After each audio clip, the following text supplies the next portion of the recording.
Good evening, everyone. Welcome to Trades Talk with me, your host, Pop. And in this stream, we take a look at the world from an industrial point of view. We'll look at some articles about the skilled trade shortage. We'll see about any little news items out there about what's going on, whether plants are being shut down or whether they're being started up. What is the general state of the industrial trades out there? We'll also check out our weekly accident investigation, and then we'll get into everyone's favorite time, which is picture time. Everybody loves picture time, but that won't be until later. As we get all set up here, I'm just going to say hello to you, DJ Ronnie G. You're getting ready for dinner and phone in hand. Well, welcome, DJ Ronnie G, who is a fellow YouTube streamer, and you can always catch him Thursdays, because he has his Monday show on Thursdays. So you should always check out DJ Ronnie G. There we go. There's the news. Not too many items this time around, but let's see what we got here. Alberta manufacturers receive $4 million in tariff-related federal support. That doesn't sound like nearly enough. And which ones? I'm curious to know here.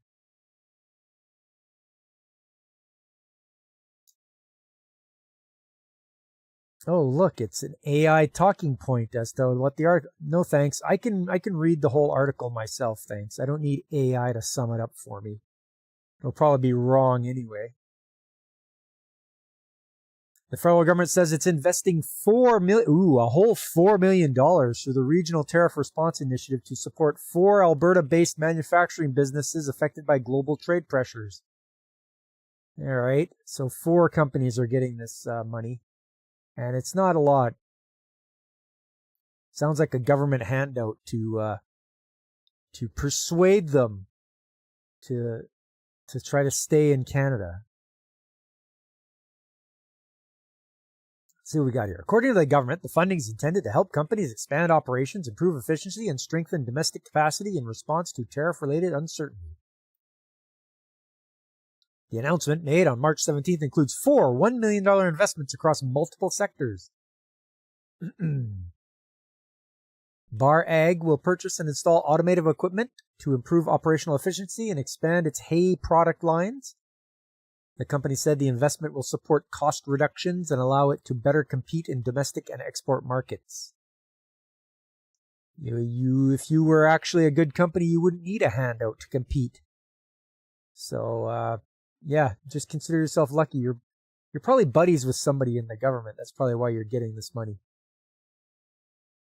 CAC Metal Recycling will expand and modernize its non-ferrous processing capabilities at its Atchison facility. The government said the project is intended to increase processing capacity, reduce reliance on tariff-sensitive imported steel products, and strengthen domestic metal supply chains. Reduce its reliance on tariff-sensitive imported steel. So you're importing steel to recycle it? That doesn't make sense to me. There should be enough steel around here that you wouldn't have to import it. Yeah, I don't get it. Well, once again, a little bit of hocus pocus, government subterfuge and all that stuff. Giving out money. GN corporations will install automated computer numerical control equipment, or CNC equipment, and digital manufacturing tools to increase production capacity and precision in its metal parts operations. The investment is aimed at supporting growth in sectors such as aviation and defense that require high tolerance components. You're not using CNC already? Because it says it will install automated CNC equipment and digital manufacturing tools. You're not doing that already. You are a failure of a company. You should know right off the bat that as soon as you could get into using CNC machining, you will have a better return on investment. You'll be able to get parts out faster and such. So I'm assuming they don't have any right now. They were waiting for this handout. Okay, well, there you go. And finally, Red Deer Ironworks has acquired specialized equipment, including a high-capacity CNC machine to bring manufacture of its steel flow control products in-house. And it said the move will reduce production costs, shorten lead times, and support expanded operations. Why didn't you do this before? If it's something that will reduce production costs, that's one of the first things you do. But no, they waited for this money to come from the government so they could spend that instead of their own money to reduce production costs and shorten lead times. It sounds pretty fishy to me. Alberta businesses are adapting and innovating in the face of global tariff pressures. They're not, unless the government is giving them money for it. That was said by the Minister of Emergency Management and Community Resilience and Minister responsible for Prairies Economic Development. Okay. Through measures such as Regional Tariff Response Initiative, Canada's new government is supporting their shift from reliance to resilience by helping them in new technologies, strengthen domestic supply chains, and expand into new markets by supporting businesses as they grow and compete. We are protecting good jobs and building a stronger, more resilient Canadian economy where Alberta continues to lead. Yeah, you guys, you wouldn't have done that unless you got the free money. So that's on you for being terrible businesses. You guys need to not have a reliance on federal money to get you your materials that you need and machinery. You should be doing that on your own. But there we go. The government is pretty much just government giving money to companies just to make them happy and hope they'll support them. That's what it boils down to, everybody. Next up, Mars Canada completes $180 million investment to modernize Ontario manufacturing operation. Mars, like the candy bars. So let's see what's going to happen here. This is on Ontario.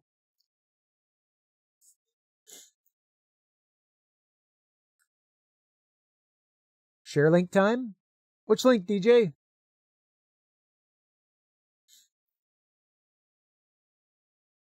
Mars Canada says it has completed a $180 million investment across 4 Ontario manufacturing facilities aimed at expanding production capacity, upgrading packaging lines, and modernizing plant operations.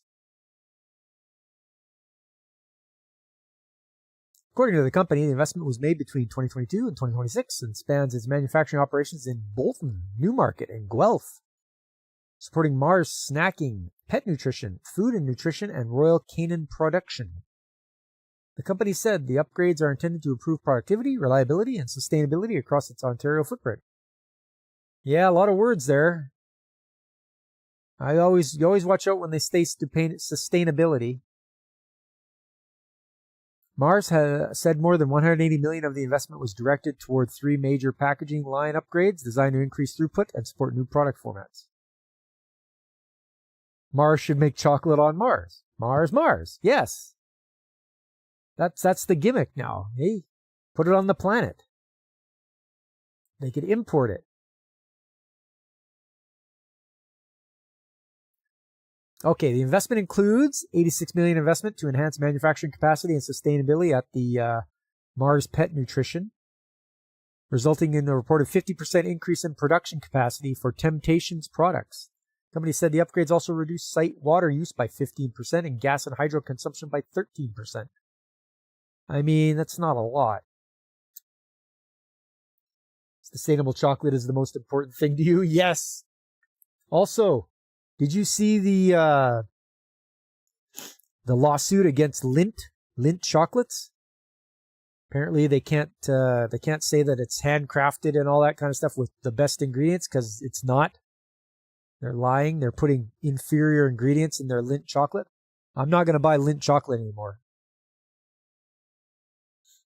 The longer you can sustain enjoying it without growing a gut, the better. Yeah. You got to eat the good quality chocolate. Don't eat the garbage.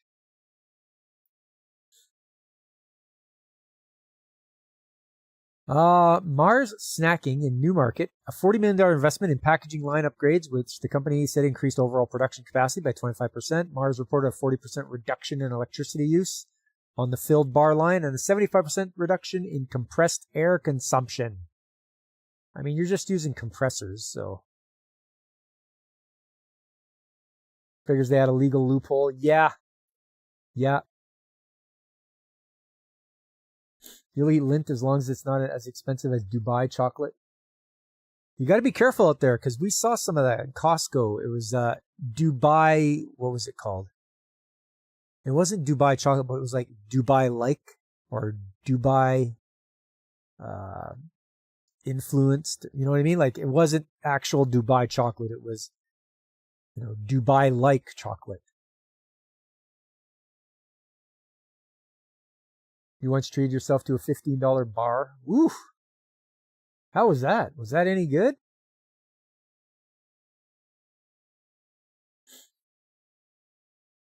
It was filled with pistachio mush. Okay.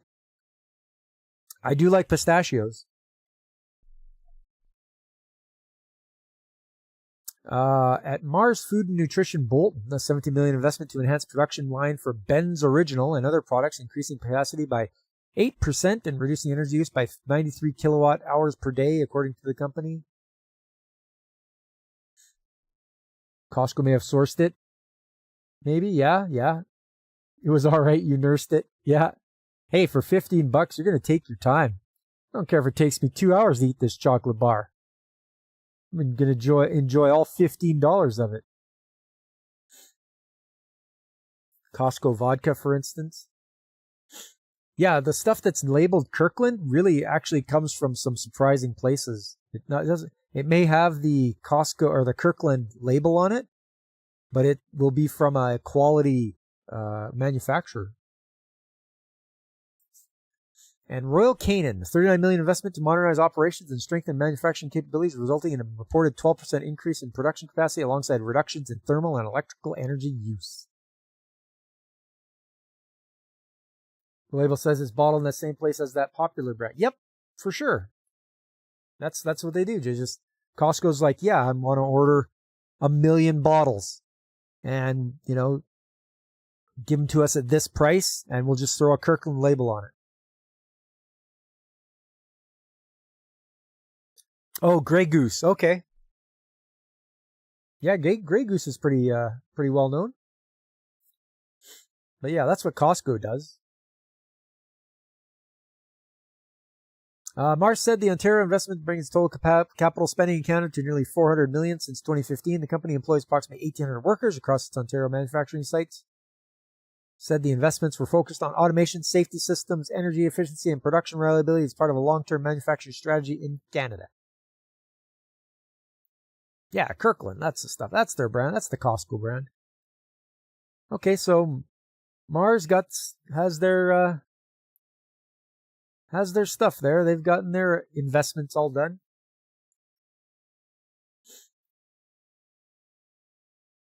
And yeah, they're in a lot of stuff. Pet nutrition, their food, and Royal Canin is done by the Mars company. Okay. Hey, Veritax, how you doing? Nice to see you. Always reminded you of Captain Kirkland. You heard Costco sued for the cost of tariffs? Oh, I wouldn't be surprised. They are large enough they can. Although you never hear about how much profits Costco makes. Pretty light news day, like just the 2 articles coming from Plant Magazine. Hey, what's up, Godzillionaire? How you doing? Mars, top 3 planets for you? Hey, all right. I don't care what they say. Pluto will always be a planet in my book. Damn it, I learned about Pluto being a planet when I was younger, and I'm going to stick with it. Hey, what's up, Fabric? How you doing? Sorry you're late. You had to pay the tariff? You had to pay the tariff at the Beaver Hut? The other 2 are Jupiter and Saturn, or is Venus in the lineup? Hey, Venus. Yeah. My favorite planet and my favorite Sailor Scout. All right, let's move along here. That's it for the news out of Plant Magazine. Just 2 articles. Oh well.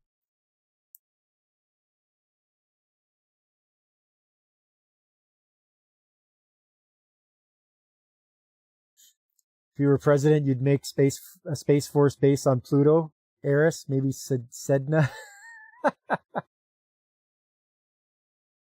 Uranus will never be your favorite planet. Yeah, of course.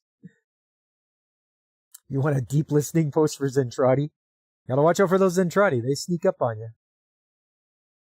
So this says Virginia Beach Company plans to add 5,000 skilled trade jobs as industry faces worker shortage. If there's a worker shortage, how are you going to add 5,000 jobs? Let's see. Let's find out. Virginia Beach, Virginia. Yeah, you missed both, Fabric. It's okay. No big deal. Venus is surprisingly good for colonization, except for the acidic atmosphere. A Virginia-based company has plans to add 5,000 skilled trade jobs over the next 5 years, but it comes as the industry is already facing a worker shortage. Experts say the industry is currently facing fierce competition, but work is already underway to address the national shortage of skilled trade jobs. Company leaders at Groundworks have committed to adding 5,000 jobs over the next 5 years in the skilled trades industry. There are new signs today that no. pay for goods will go up even more. Wholesale inflation rose more than double of what was expected last month. What's that coming from? To the Labor Department, the jump is being driven by rising food and energy prices, and consumers are cutting back. Don't automatically play. And Virginia Attorney General Jay Jones is joining 17 other attorneys general in calling on Congress.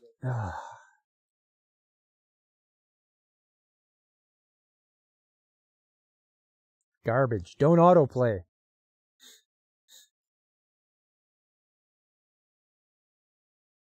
To be or not, or to H1B? That is the question. As long as you don't have it, sir, I see. Lifting gas equals regular air in the CO2 atmosphere. Fabric, if you were president, you'd put 7 Zark 7 as a Space Force, then we'd have Gotcha Man. Oh, 7 Zark 7, voiced by Alan Young, who was also the voice of Scrooge McDuck, just in case you didn't know that. He was also Wilbur on Mr. Ed. A little bit of trivia for you there. At high altitude, atmospheric pressure is equal to Earth at sea level. Oh. That's Maria Bartiromo. I don't know who that is. Where did we go? Oh, Groundworks founder, executive chairman Matt Malone said that in order to fill those positions, they are looking outside of the industry. Well, I hope so. The skilled trades across America have been declining over the last 20 years. It's actually been longer than that. It's very difficult to find skilled tradesmen across America, and especially here in Hampton Roads, Malone said. Groundworks in North America, a leading foundation and water management solutions company. Its growth is tied to rising demand for foundation repair and water management services as aging homes across the country face more structural issues.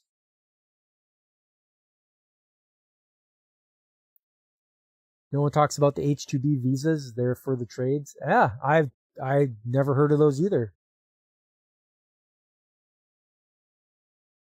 She's an Italian Wall Street Journal lady. She's cool. Your dad met her once. Hey, yo! She's Italian. She's got to be good.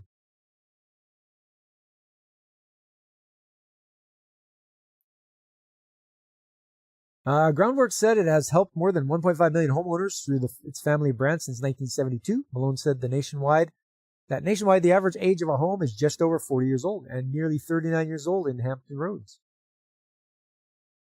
What you have is the unique position where the housing stock is getting older and we need to service our customers. We service homeowners coupled with a real decline in the skilled trade professional across America. Andrew Nisman said the Hampton Roads Workforce Council said the expansion continues, the work already underway. The problem is Virginia is about to ban most guns. Good luck getting good old boys to move there. Yeah, okay.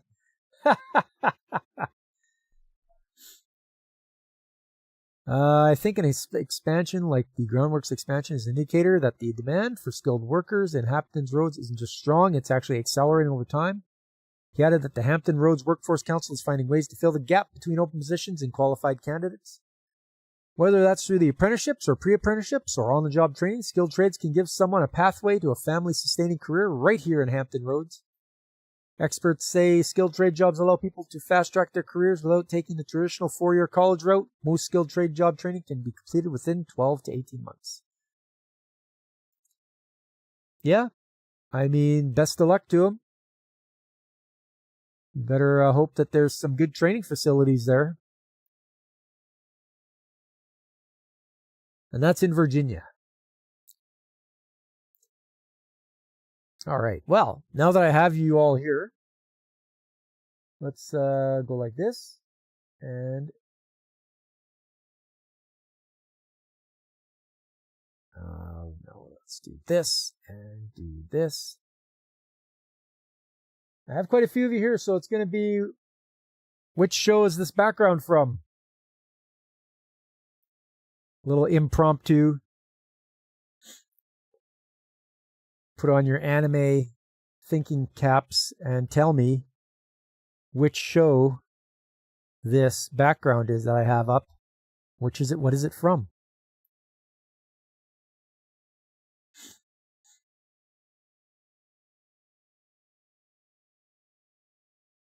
Men of culture assemble!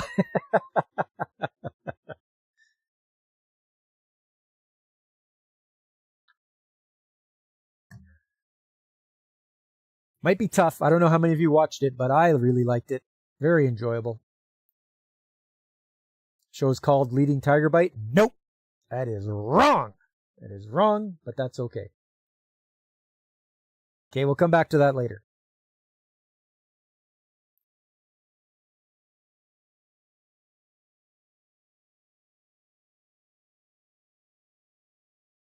I was reincarnated as the seventh prince. Oh, Godzillionaire gets it.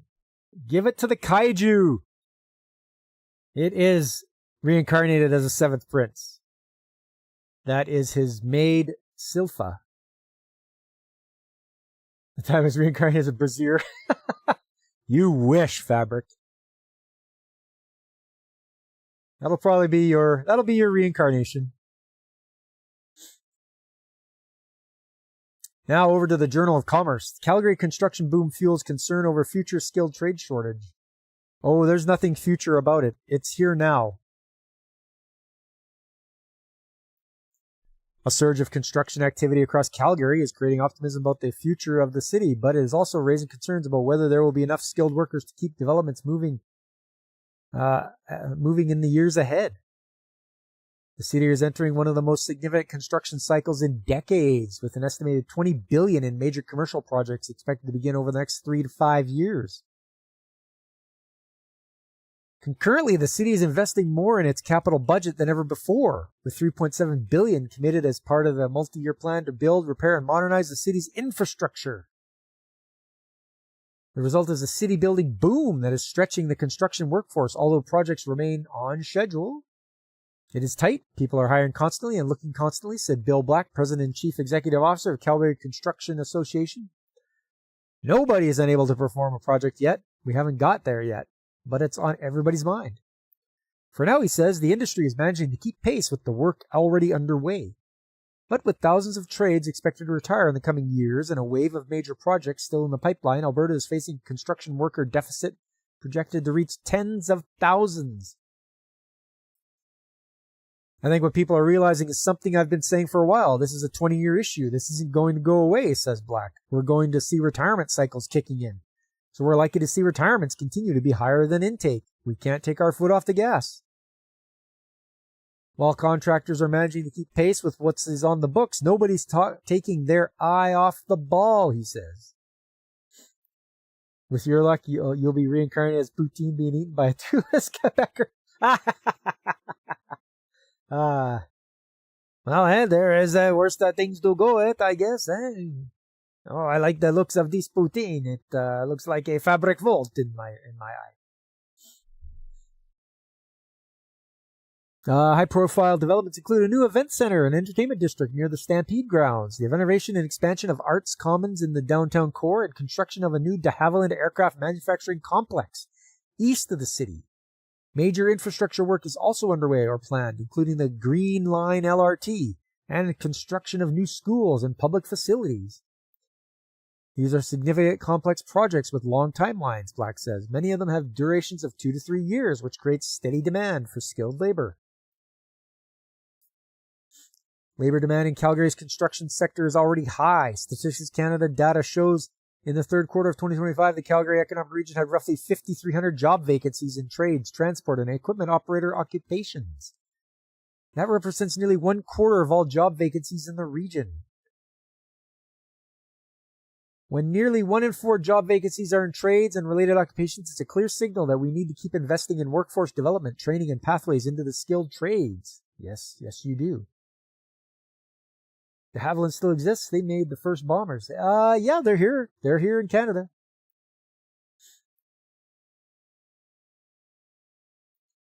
Guess what? You won't be able to use those temporary foreign workers because they can't figure out how a tape measure works. You got to be able to count there. Count in 16ths. Bug ugly boxy biplanes. Yeah, there's the Havilland for you. Contractors are carefully managing their workloads, choosing projects strategically to ensure they have the workforce capacity to complete them, he notes.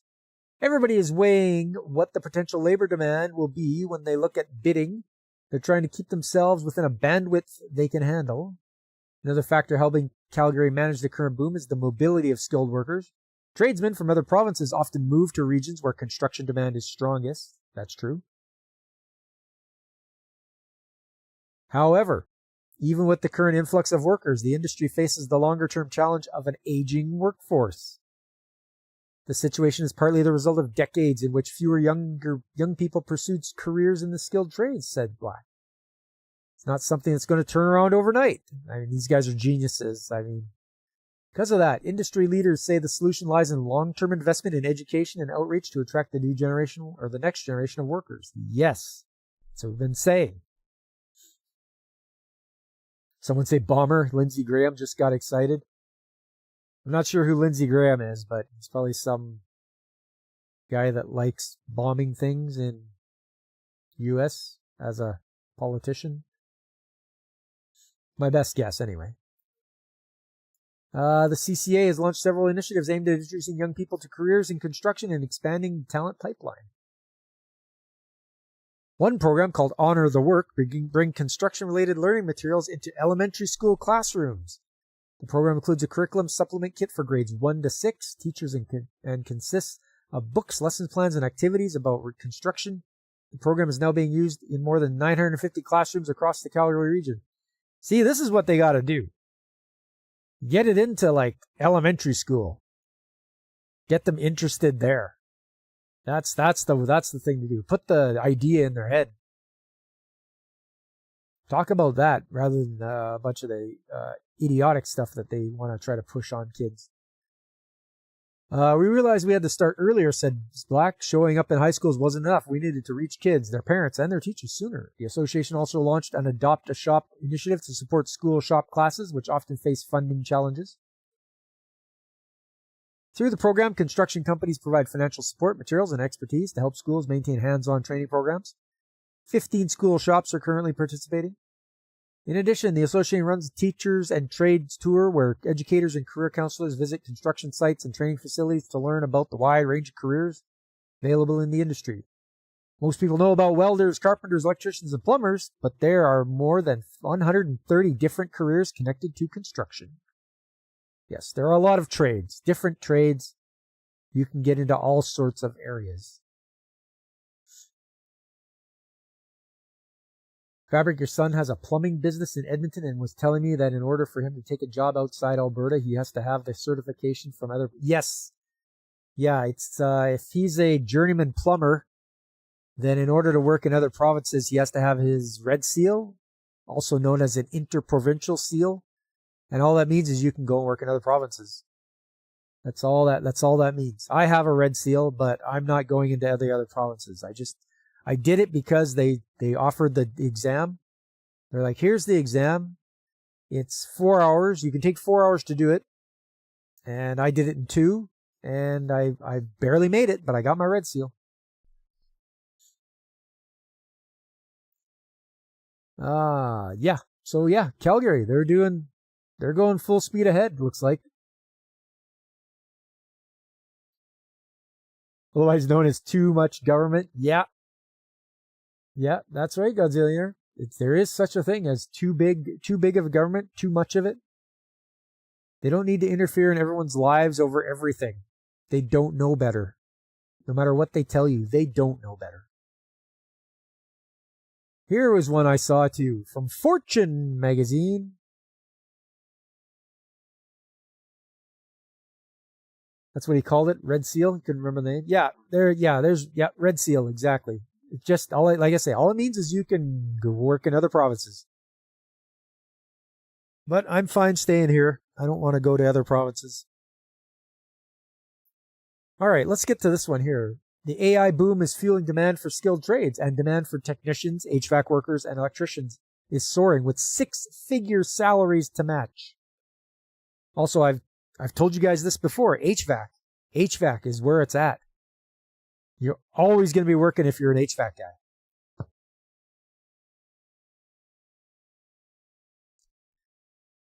White-collar tech roles have faced waves of layoffs in recent months as companies like Amazon, Meta, and Oracle trim headcounts in the name of efficiency. But the same firms culling workers are running into a roadblock with their AI ambitions, a severe shortage of skilled workers needed to build and maintain data centers, and the talent shortfall is in the hundreds of thousands. Demand for robotics technicians has jumped 107%, HVAC engineers increased 67%, and construction roles grew by 30% since late 2022. According to an analysis of more than 50 million job postings by Randstad, roles like welders and electricians are also on the rise, up 25% and 18% over the past 3 years, respectively. But supply has yet to keep up. In the manufacturing space in particular, for every 100 young people entering the manufacturing sector, 102 leave. According to the report, Randstad CEO Sander van Noordendy said the imbalance is creating a major opening for Gen Z workers to step into lucrative AI-resilient careers. But they won't. Because it's Gen Z. They all want to be TikTok stars. For a long period, society's generally pushed a narrative that the ultimate marker of success is a 4-year university degree and a desk job. Nordendi told Fortune in an emailed statement, this outdated perception led to skilled trade work becoming overlooked. However, AI is now revealing just how critical these roles are and how elevated they are becoming. Unlike many white-collar paths, these roles often don't require a 4-year degree.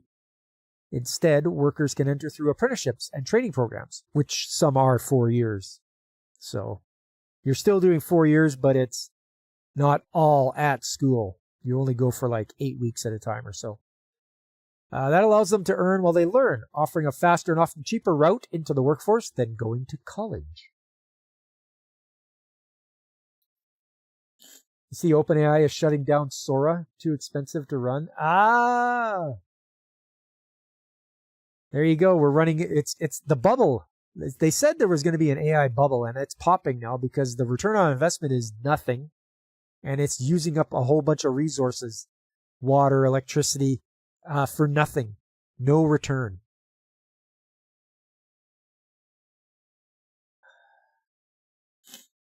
What's funny is your veterinary license is honored throughout Canada. All you have to do is pay a $200 fee to practice. That's it? Animal plumber isn't regulated as much. That's excellent, Fabric. I mean, that's the way it should be. You should be like, yep, I'm a large breed veterinarian. I'm going to come and work here.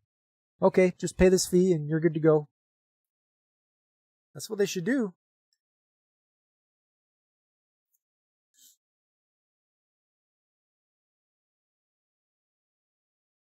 Yeah, AI isn't the big money ticket they thought it would be. Imagine you're shocked. Yeah, I am shocked.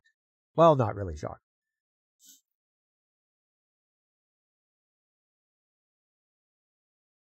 The lack of supply of skilled workers to build America's rapidly growing AI infrastructure is actually pushing blue-collar wages to new highs.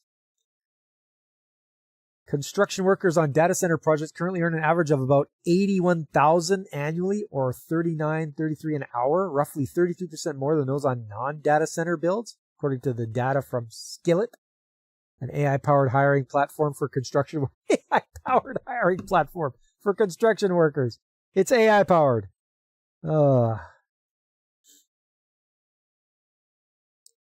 Because of the huge demand and the nature of this construction work, which is fueling the arms race of AI, the budgets are not as tight. Skillet CEO Fraser Patterson told Fortune last year, "I would say they're a little more frothy." Industry leaders indicate the trend is only accelerating. NVIDIA CEO Jensen Huang called the AI boom the largest infrastructure build-out in human history that's going to create a lot of jobs for professions like plumbers, electricians, and steelworkers. At the World Economic Forum in Davos earlier this year, he also added that salaries are climbing into the six figures. Electricians in particular are emerging as one of the most in-demand and best-paid jobs on the market. Yeah, to go with their ego, electrical work accounts for an estimated 45 to 70% of total data center construction costs, according to the International Brotherhood of Electrical Workers. The U.S. will need roughly 300,000 new electricians over the next decade, in addition to replacing the 200,000 expected to retire. Yeah, I know. Frothy AI? I have no words. I mean, who uses that to describe anything? Hey, frothy. All right, buddy. In some cases, the pay is already reaching eye-popping levels. TV star Mike Rowe, known for his stint hosting Dirty Jobs, recently said he met 3 electricians under the age of 30 making between $240,000 and $280,000 per year at a data center in Plano, Texas. Holy. They each had no college debt, and companies are regularly trying to poach them. Well, yeah, they're in demand. And of course they're not going to have any debt. They went into the trades. You shouldn't. Grabbing a seat. All right, welcome in there, Alex Moore. Good to see you. For all the upsides, careers in the skilled trades also come with clear drawbacks. Oh, this ought to be good. The work is often physically demanding. Oh, wah. So you have to lift heavy stuff. Big deal. Requiring long hours on your feet in unpredictable environments. Yes, you're working outside. And yeah, long hours, but you'll be compensated for the long hours you work. Sometimes time and a half, sometimes double time. One day might mean working indoors with air conditioning. The next can involve pulling cable through mud or working in extreme heat or cold. Yes, but you dress for it. You dress for the cold. You can even dress for the heat. There's cooling vests you can wear. There's all sorts of stuff. It's not a drawback. To me, it's not a drawback. Hours can also be inconsistent because many roles are tied to large-scale construction projects. That's the nature of construction. You are going to have heavy days. You're going to have light days. Your hours are going to, at the very beginning, you're going to work lots. As the project comes to an end, you're going to be less and less, depending on what you're doing there.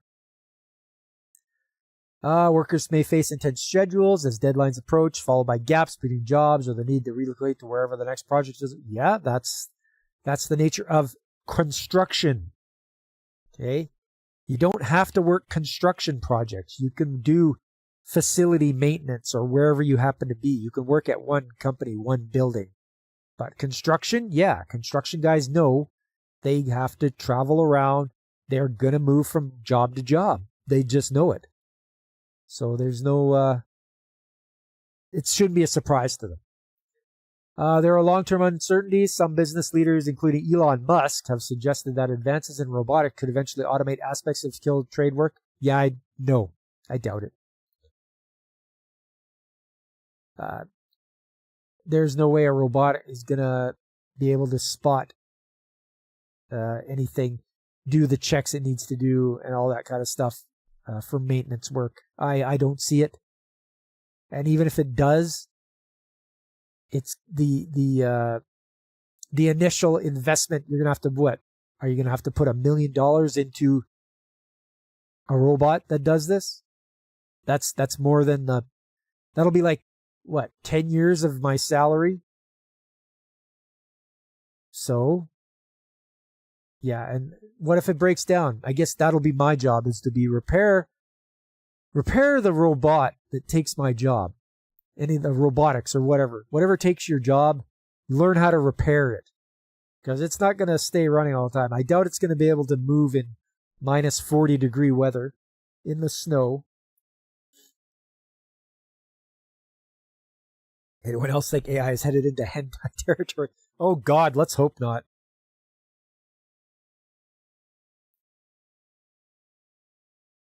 Oh, and there's a little bit after here. Still, for many young workers, the trade-offs are worth it. For Gen Zetter Jacob Palmer, skipping college in favor of an electrician apprenticeship quickly paid off. By 21, he launched his own business, grossing nearly $90,000 in 2024 and surpassing six figures the following year. Unlike many of his peers burdened by student debt and uncertain job market, he told Fortune simply, "I don't owe anybody anything." And that's the thing, you guys. That's the takeaway. You're not indebted to anyone. No student debt. You don't owe anybody anything. You've done this yourself. Oh, and Do You Like Big Girls premieres on April the 5th, also on High Dave. Thanks for that, Fabric. I think I have that marked on my anime list. I did my list on Sunday of the shows I'm going to watch in the spring, and I ended up with about 15 shows, but we'll see how many of those stick around. You said it before, and you'll say it again. Robots can't wear arm condoms. Yes, exactly. They can't. Well, let's get out of here, and, well, you know what time it is now. It's accident time. It's accident investigation time. This one caught my eye. Worker fatally crushed by falling I-beams. Ooh, this is going to be ugly, but we'll see how it applies to us.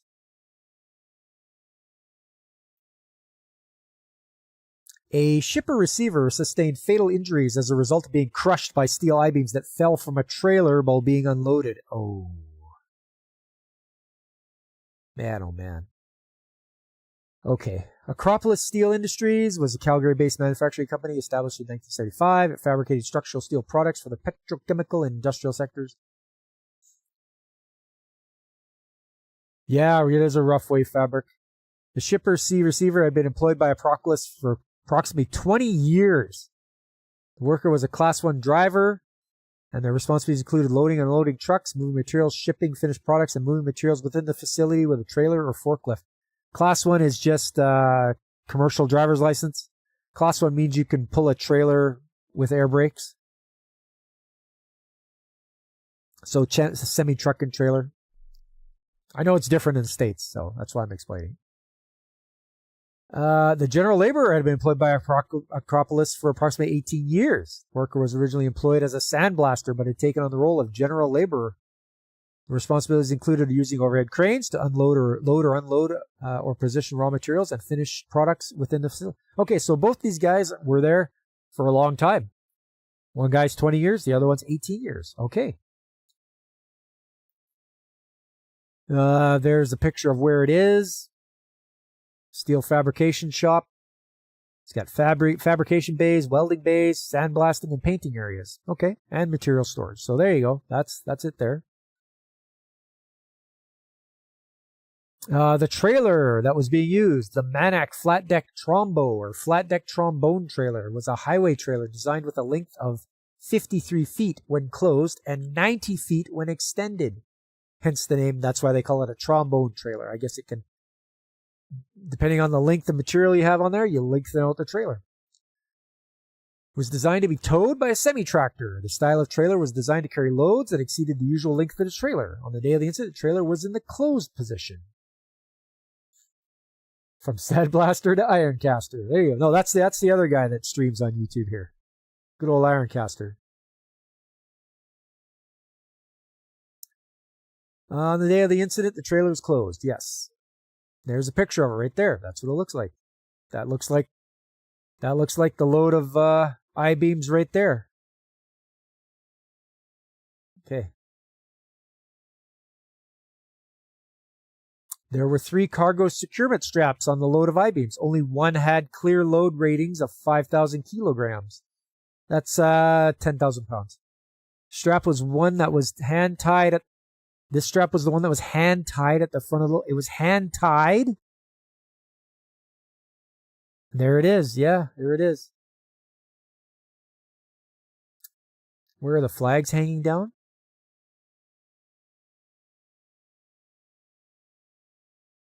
Yeah, there you go, Alex. I see them.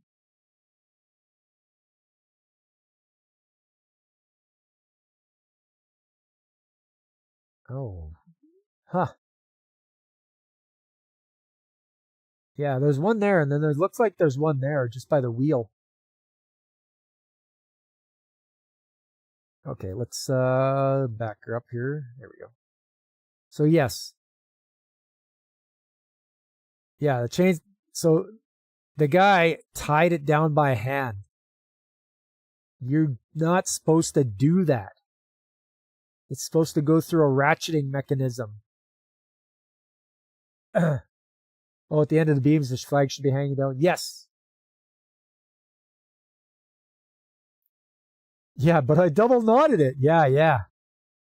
Ugh. All right, well, let's see what else happened here. Yes, that's right, Alex. You have to have the red flags hanging off so that anybody can see that's where the end of the beam is, so it doesn't end up in your windshield. Exactly. The remaining two straps did not have clear load ratings marked. The middle strap, which the shipper receiver was in the process of removing, was intact following the incident, but was cut by Calgary Fire Department during the extrication process. There it is there.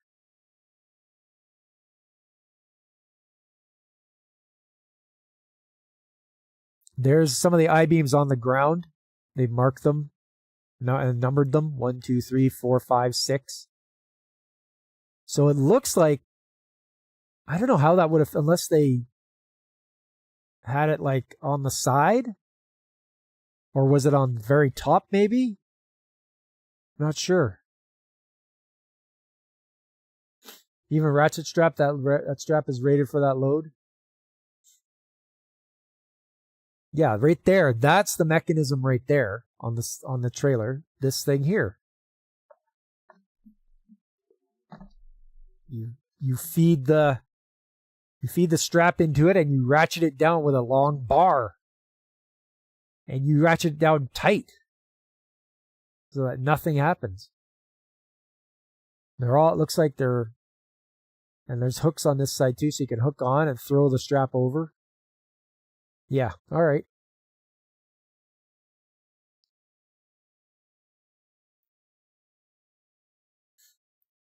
Oh, it isn't rated for that load. Yeah, that's a lot.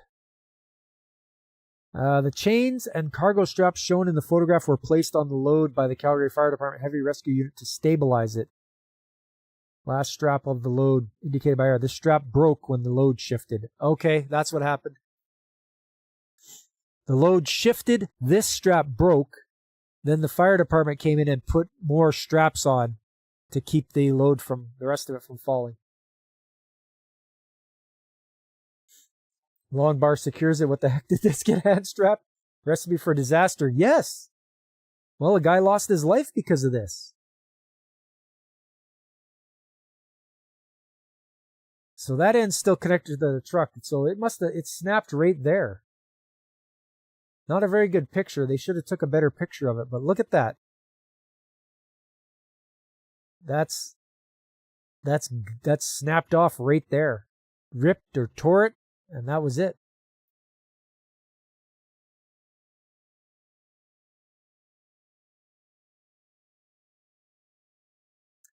And it tells us about the I-beams. They are 60 feet long. Approximate weight per beam is 1,400 kilograms. That's 3,000 pounds. Each beam is 3,000 pounds. Oof.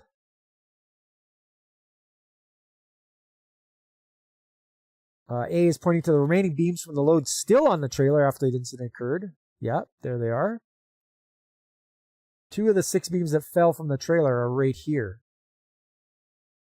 So they picked them up and moved them over. The strap snapped like a cheerleader's chest. Gone like that.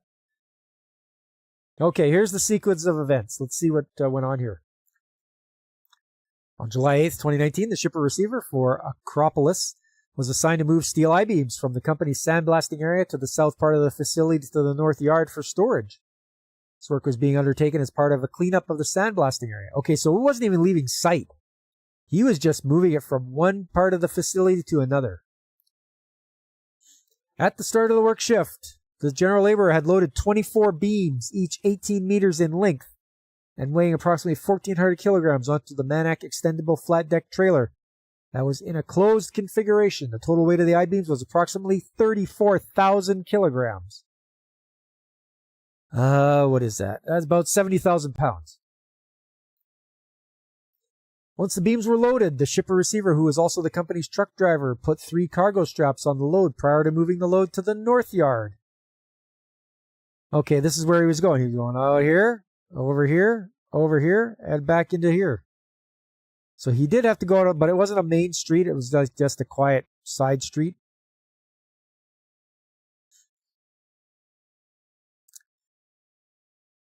Once the straps were applied, the shipper receiver proceeded to drive on public streets to the north yard, which was on the other side of the Acropolis facility. The route of travel involved 2 left turns in a forward direction and 1 left turn in reverse to position the truck trailer in the north yard.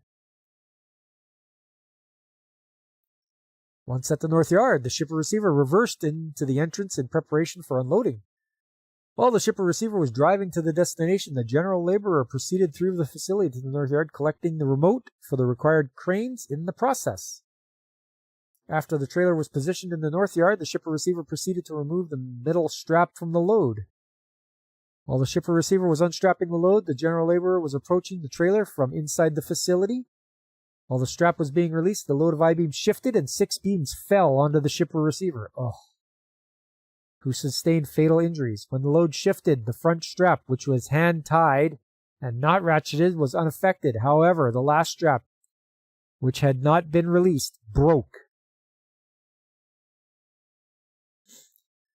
The Calgary Fire Department Heavy Rescue Unit, along with the Calgary Police, Medical Examiner, and Occupational Health and Safety, attended the scene. Calgary Fire Department Heavy Rescue Unit undertook the extrication of the shipper receiver, who was pronounced dead on the scene. Oy. A review of enforcement action was completed, and it was determined that the file would be referred to Alberta Justice for review. The file was sent to Alberta Justice. After a thorough review, Alberta Justice advised OHS charges were not recommended. Okay.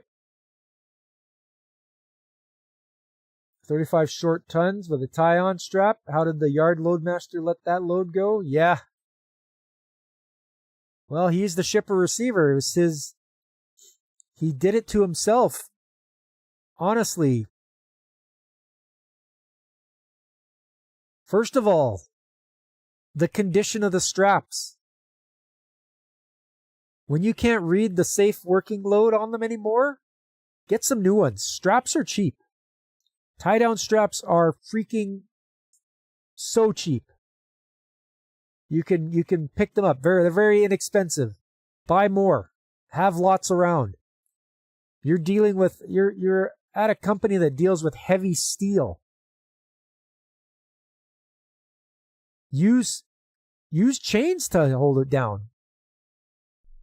Anything like that. Do something that, if your company deals with that stuff all the time, you should have stuff that can handle it. So that's the one thing. The other thing is, why did they had 2 loads on here, it looks like. So they had this one that was wrapped up with this chain, or they did that after. I'm not sure if they did that after. But the 6 of them that fell off, secondly, you don't tie a knot in a strap.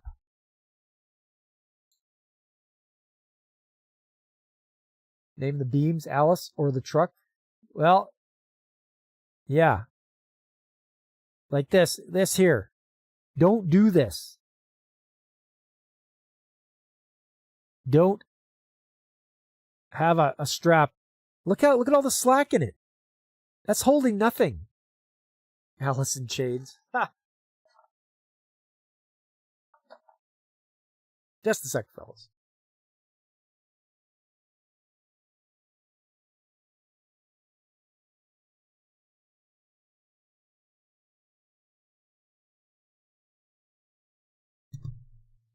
Okay, yeah. These are made for ratcheting devices. Use them. The trailer has them. You may have not been going very far, but you should still try to do your proper procedure no matter what. If you have straps to use, if you're going to use them when you're on the highway, use them when you're moving something no matter what on that trailer.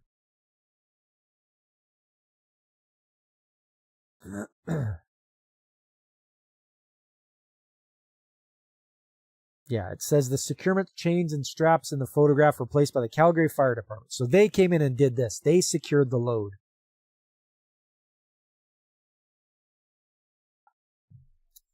You know, and the guy has been doing that job for 20 years. 20 years he's been doing that job. And the other guy has been doing it for 18.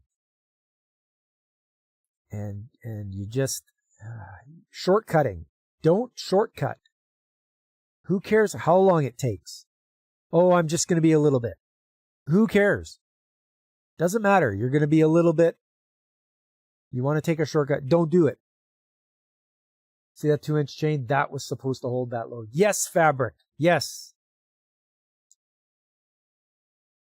Yeah, the fire department came in and put these chains on and put these put the straps on to strap it down. But a little too late, because these things had already crushed the guy.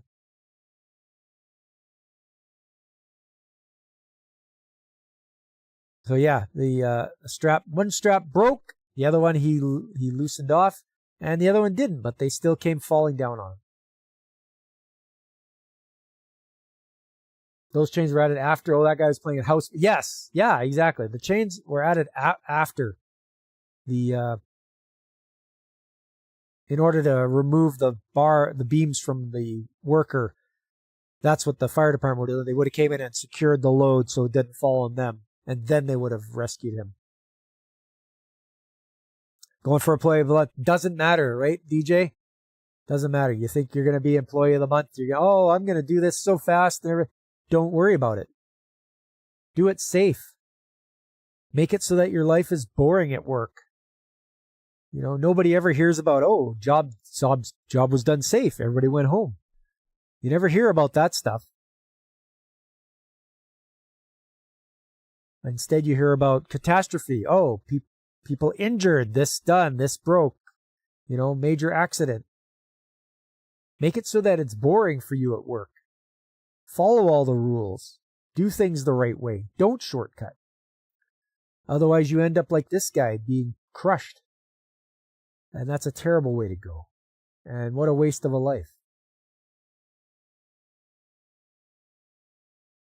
So always check, whenever you're securing stuff, make sure they're in good shape. Check them over. Give them a visual inspection. Employee of the afterlife. I mean, yeah. That's what it boils down to. Always check out the stuff you're using. If you look at it and it's got rips and tears in it, throw it away. Use something else. Use some chains. They had load binders there. I saw them. You could get load binders. The thing is, he probably got lucky so many times. That's what happens. Oh, well, I sure made it out of that one. Oh, didn't get hurt this time. Oh, you know, oh, look at that. Better go buy a lotto ticket. That only lasts for so long. Then the statistical probability comes up, and then you're just a statistic now. Oh, you're an injury statistic. You're a fatality statistic. Have respect for whatever you're hauling. These things are 3,000 pounds each. And 6 of them fell. That's 18,000 pounds on you. You're not coming back from that. You know, and did they overload that trailer? Like, look at that thing. Each one is 3,000 pounds. There's so many of them on there.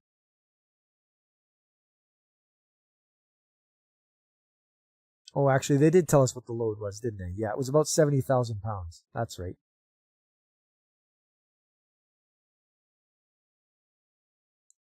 Yeah, he had 24 beams on there.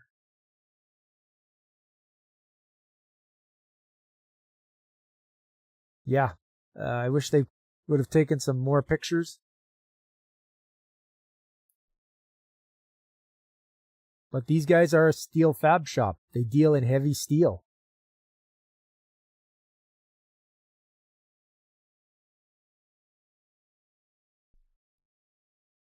Oof.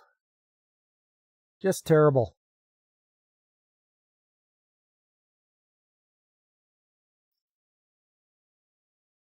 It's definitely overloaded. Total weight was 35 tons. Yeah. Yeah, that's a lot. It didn't need to be overloaded. You probably wanted to get it all in one load. And then what do? Pick them off one by one?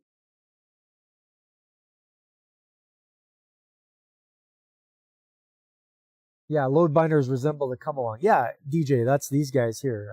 Where is it here? This thing there. That red guy there. That's a load binder. That grabs onto each end of the... Has a hook. It's got a grab hook that goes on the chain. That binds the load.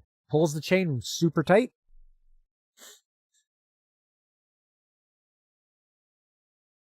And that's what they should have been using. Now, who knows? Maybe the load would have still shifted, but when you're taking I don't know how you would keep yourself from having, if the load shifts, you got to be ready to jump out of the way. Yeah, it's way too much. They should have not tried to bring so much over at once. That's a lot of load. Because like I say, how are you going to do it? You've got to pick them up one at a time with the crane. There's a gantry behind the trailer.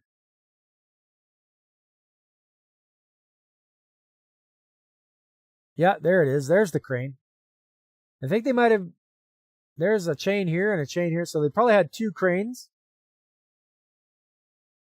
And you just grab onto them with a plate clamp or something. A beam clamp. And lift them up one at a time. Hey, what's up, B17? Good to see you. Yeah, we're just going over our accident of the week. This guy got crushed by some I-beams. So, not too good. My takeaway from this is don't take shortcuts, no matter how long the job's going to take. And always secure your load. And don't tie it by hand like this. Use the ratcheting tie downs. That's what they're for. And also use, get new straps if you have to. Don't use ones that are halfway cut through or whatever, because they're on steel. You are going to be on sharp edges, so these will eventually get cut through. That's why you use chain. Slings aren't as resistant to cutting and being over sharp edges as chain is. You can also use softeners as well if you want to get into that. The bedside literally has the ratchet. Yes, it does. Yep, they're there. They're 100% there.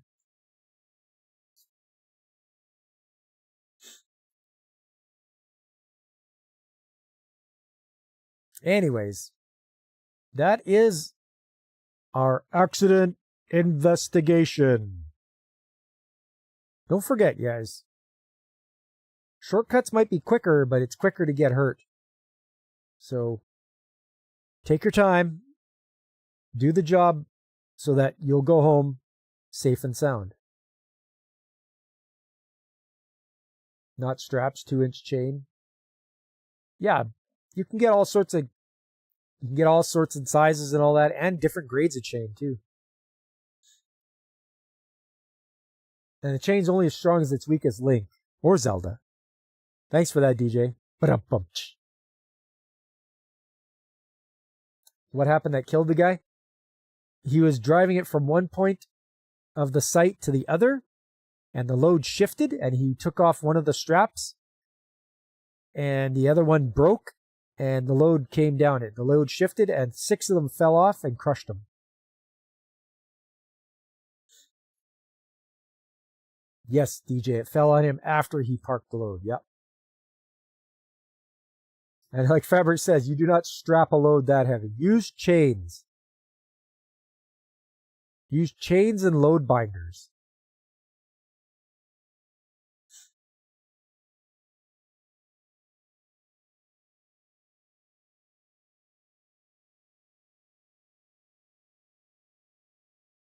So it was off the chain, quite literally, was the cause.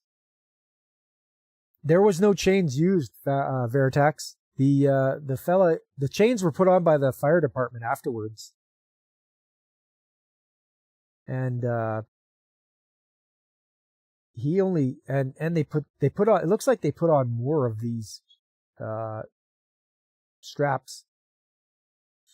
Because in the original thing, it said the guy just used 3 of them. 3 cargo securement straps on the load of I-beams. Only 1 had a clear load rating. The strap was the one that was hand-tied at the front of the load. Never hand-tie straps. Ever. Don't ever do that. If I catch you guys doing this, I will come down there and I will slap your hand. Don't make me come down there. And it says the remaining 2 straps did not have clear load ratings marked. The middle strap, which the shipper receiver was in the process of removing, was intact following the incident, but it was cut by the Calgary Fire Department during the extrication process.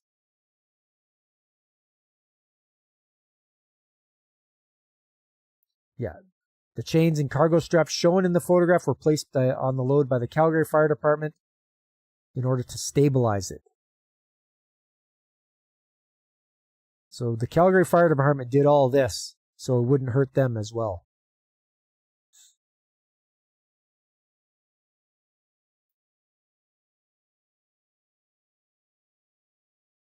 So the last strap on the load, this strap broke when the load shifted. They're pointing to that right there. This strap broke when the load shifted. It'll be a flat hand.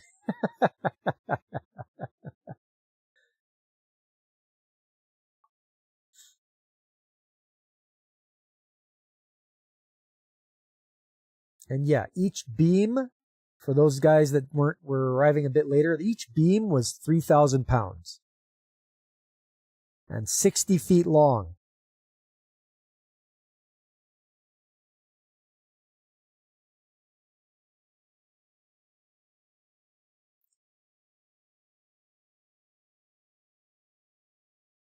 So yes, it says, after the trailer was positioned in the yard, the shipper receiver proceeded to remove the middle strap. While he was unstrapping the load, the general laborer was approaching the trailer from inside the facility. While the strap was being released, the load of I-beams shifted, and 6 beams fell onto the shipper receiver, who sustained fatal injuries.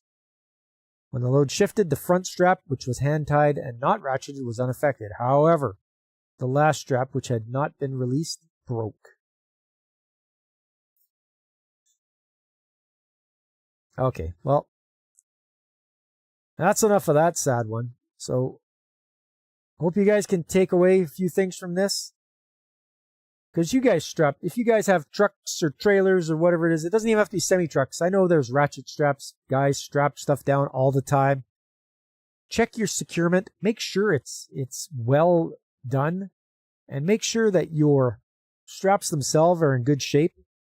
Like I said before, straps are cheap. Buy a bunch. You know, if they're no good, if they're ripping, if they're shredded, throw them away. They're garbage. So just do that. Don't haul more than you can handle. This was a lot. This was a lot for this guy, the the truck to handle and a big load in general. Don't tie stuff. When you can ratchet stuff, don't tie it down by hand. Don't tie a strap down by hand.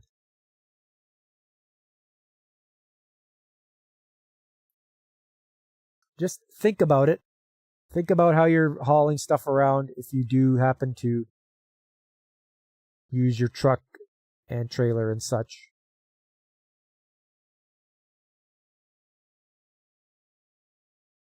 And this guy should know all about securement. He is a class 1, and when you have a class 1, they teach you about load securement. DOT is gets very angry if you don't take load securement seriously. Your injury was deemed not work-related? Oh, it's work-related, all right. When we were moving your buddy's Komatsu, he bought at auction. They inspected our chains 3 times before they let us move it. Yeah, Fabric. Yeah. That's what they're supposed to do. And I'm glad they did. Like, too many people try to get away with substandard things. You should have them in good shape. And that way you don't kill yourself or anybody else. That's the main thing. All because of this, a guy is no longer able to go home to his family or enjoy his life. And let's get a good takeaway from this whole thing that happened, this whole accident.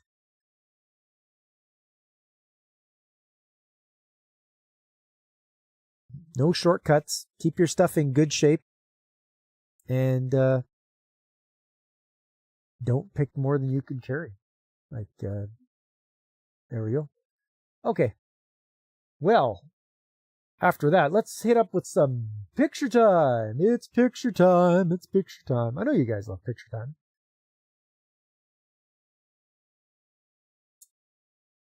Try to get this all ready and rare to go.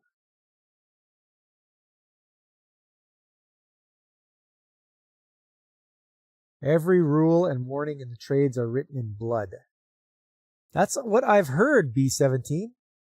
I've heard that every rule or every law in the OSHA book is there because someone died. So that's something to think about.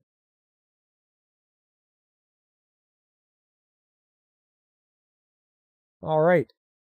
So the title of the stream was Regulator Replacement. Well, have I got a treat for you guys? Here is a regulator I'm going to change out. And that's where I have to change it out. I have to go down there, and that's some ice, water and ice that I have to stand in to change it.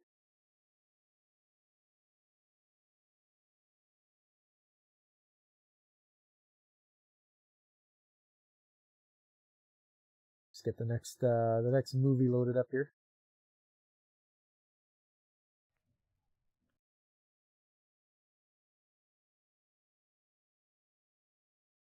Also, good job on Godzillionaire for getting that. Reincarnated 7th Prince. If you haven't seen it, it's a good watch. I like it. Silpha is best waifu.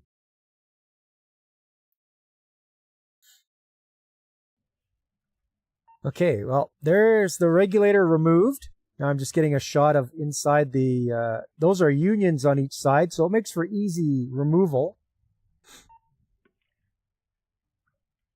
And there it is there. So this one is old and worn out.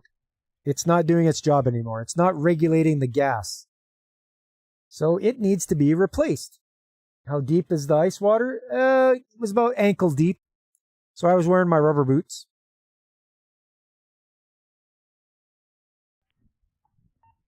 As you can see, we'll back up here a little bit. There we go. See, I got the old rubber boots on. These are winter rubber boots. Made by Dunlop. I really like them. They're good boots. Kept my feet nice and warm over the winter. So there's the new regulator. A little bit different style, but still has the same setup. Inlet pressure and outlet pressure. And as you can see, locks are on the valves, so it's isolated. So there is no chance of gas flowing through here at all, because that's how you do it. You get a set of scissors, and the way we do it is a little bit different than other ones do it. Is we use a first lock and a verifier lock. So you get one guy to come out and put a lock on, and then you get the second guy to come out and verify that by putting his lock on the same one. Is that the retention pond, otherwise known as plant manager storage? No, this isn't deep enough to be the retention pond fabric. Good old plant manager storage. We'll see if we add another one to that. Yeah. Just having a look at it. So it was pretty tough to hang on to the camera, my body cam, and have it aim the right spot when I was trying to take it off. So I just used 2 pipe wrenches to loosen off the unions, one on each side, and it easily came out. And then put back in. Put a little bit of pipe dope on there, on the threads, and screw it right back on. That's where they put the OSHA guy when he sees something he shouldn't. What runs through those pipes? This would be, I believe it's methane or natural gas. Yeah, it's natural gas runs through this. So it's not very high pressure at all. Like 9 psi maybe. Yeah, we don't run at very high pressure at all. But they kept having to run it in bypass because the old one didn't work, so we got a new one on there.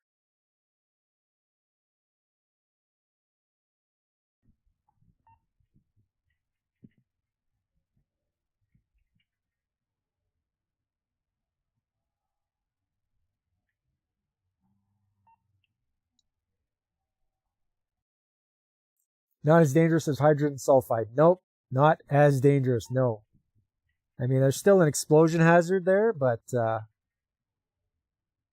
there's no sources of ignition. There's, if you're in an enclosed space, it would be asphyxiation because that's what it does. It displaces the air that you breathe. But we're outside. It's okay. Like I say, it's been locked out, purged. The operators do a good job. When I ask them, when I say I need to do something, they're like, okay, yeah, we'll do it. And then they go and lock stuff out and they make sure everything's purged and everything like that. So they do a good job for me. Because I am not allowed to, I'm not allowed to turn valves and such. That's all up to them to do that.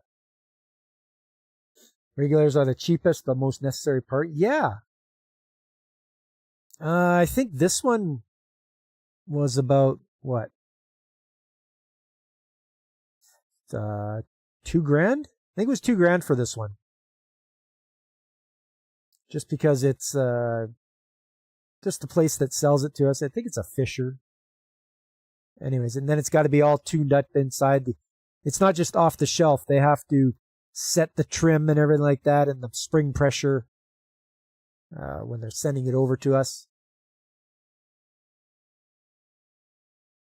They like when things are operated correctly. Yes, of course. That's why they're the operators. So I don't mind that. Those guys, they do a good job. They help me out.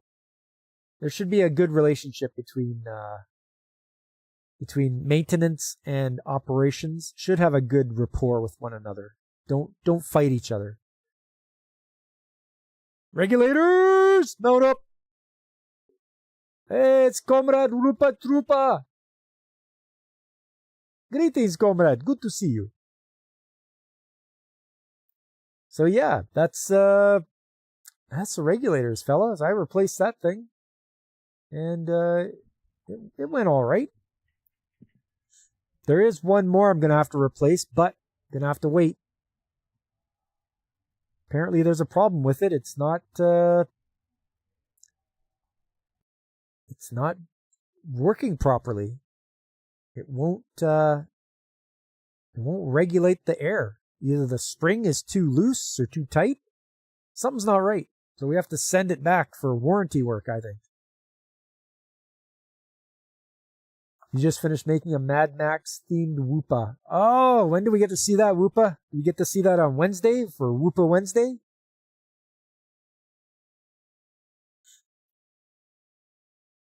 That'd be all right. I wouldn't mind seeing that. There's the waifu that Godzillionaire guessed. It's Silpha from I Was Reincarnated as the Seventh Prince. So if you like a maid that can wield a sword and chop up demons, there's your woman right there. DJ, whoop whoop, in the way of Whoop Stotska. Oh my god. The phone backup image has the autocomplete data for Whoop Stotska.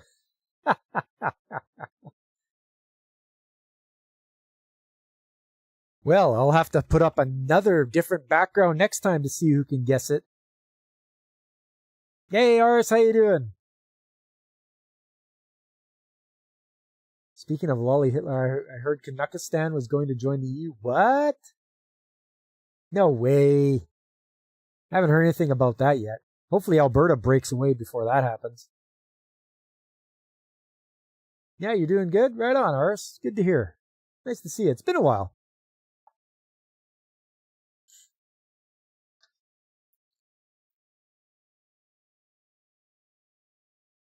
Well, all right there, fellas. I'm just going to start wrapping things up here. Hey, don't forget to come out on Saturday, because it's going to be Armageddon.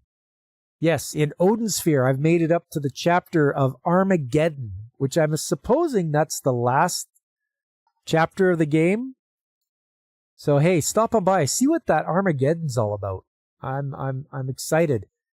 It's been a long time. I've been going through this game from the beginning, and man, it's been a long haul, but it's very satisfying. I'm gonna hopefully finish it this Saturday. We'll have to see what I can do. I gotta do 5 different chapters of Armageddon.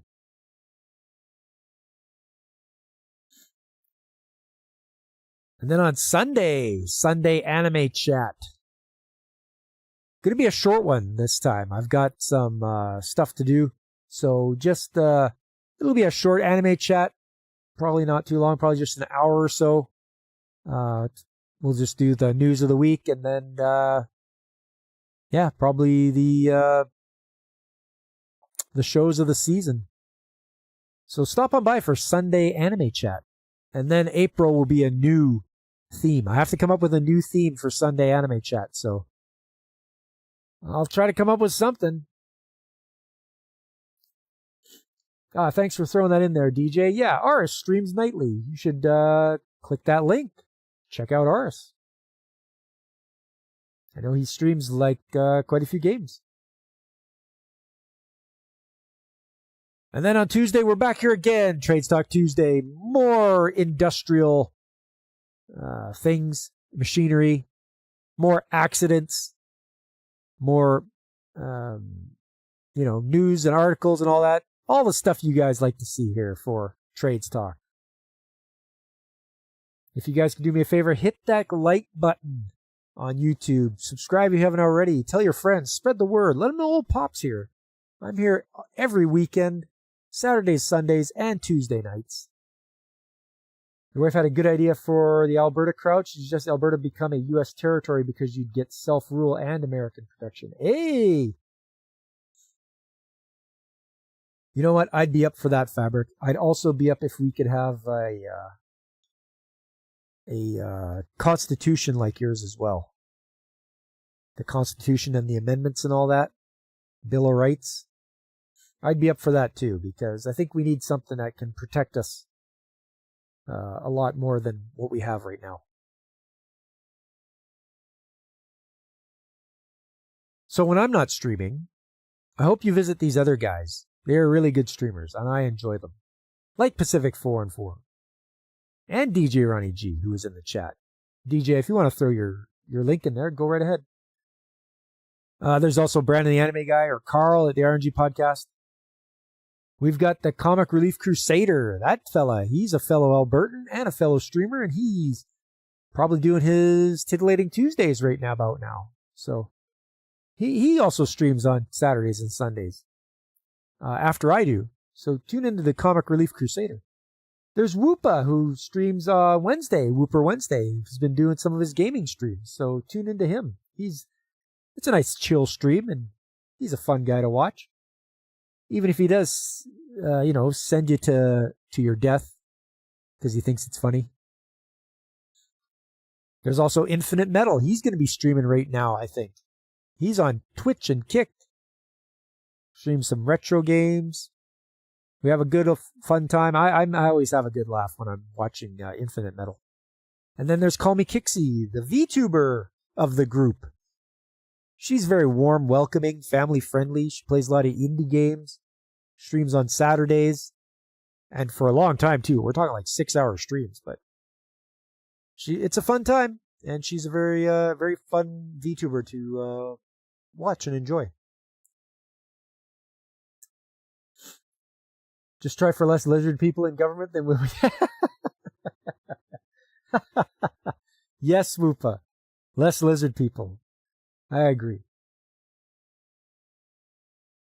As an unincorporated territory, you could write your own. You could take the U.S. Constitution and improve it. Yeah, right on, Fabric. I don't know if they'll get that deep into it. I don't know if they even have a plan to do something like that.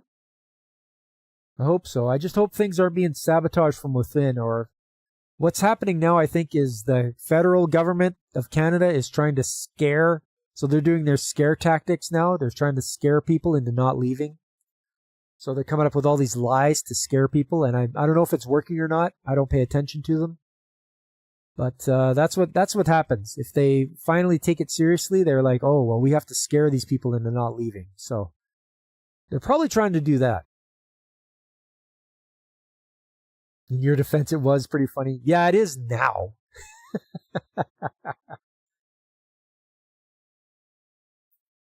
Yep, Kixie is on YouTube. Yep, not just Twitch. She has some YouTube shorts on that I saw.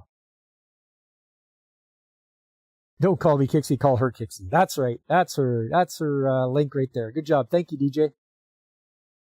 She uploads shorts on YouTube. Sure does. I saw the short where I was talking to her in the chat, and I was saying that I put ketchup on my French toast. And one of her mods was like, ban him. So that was pretty cool to see that she clipped that one. I got a good laugh. Similar to Leaflet. You know, Ottawa is paying the Sturgeon Lake Cree to sue Alberta. Oh, it's them. Okay. I don't think people know that Ottawa's paying them to do that. So they're paying them to sue Alberta. Oh, see? It's underhanded stuff like that that gets you just angry. Just gets me so angry that they're interfering that way and sabotaging it. So you're going to get the Sturgeon Lake Cree to sue Alberta. Just useless. Useless federal government.